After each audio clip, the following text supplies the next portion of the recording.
Usut dugaan pemerasan terhadap puluhan warga negara Tiongkok, sejumlah pejabat imigrasi Bandara Soekarno-Hatta dinonaktifkan oleh Kementerian Imigrasi dan Pemasyarakatan. Dugaan pemerasan mencuat setelah Kedutaan Besar Tiongkok mengirim surat berisi apresiasi terhadap Kemenlu RI terkait penanganan pemerasan.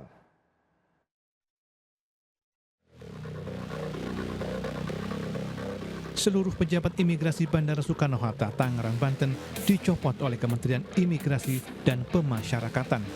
Pencopotan dilakukan terkait dugaan pemerasan terhadap puluhan warga Tiongkok. Menteri Imigrasi dan Pemasyarakatan membenarkan pihaknya telah mencopot seluruh pejabat imigrasi Bandara Soekarno-Hatta dan pemeriksaan internal masih dilakukan. Tindak lanjut dilakukan setelah Kementerian Imigrasi dan Pemasyarakatan menerima informasi dari Kementerian Luar Negeri terkait dugaan pemerasan tersebut. Agus Andrianto menjelaskan meski sudah ada pengembalian uang kepada puluhan warga Tiongkok, namun seluruh pejabat yang terbukti terlibat dugaan pemerasan tetap mendapat sanksi sesuai kadar pertanggungjawabannya.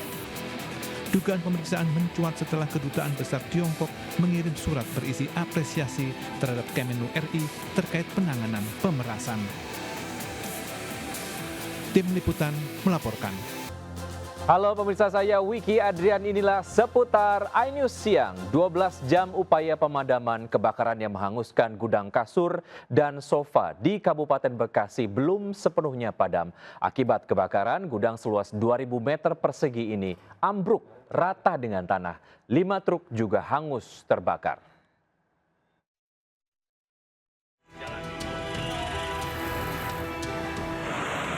Kebakaran dahsyat menghanguskan sebuah gudang bahan pembuatan sofa dan kasur di kawasan Bishab, Jalan Sultan Hasanuddin, Tambun Selatan, Kabupaten Bekasi.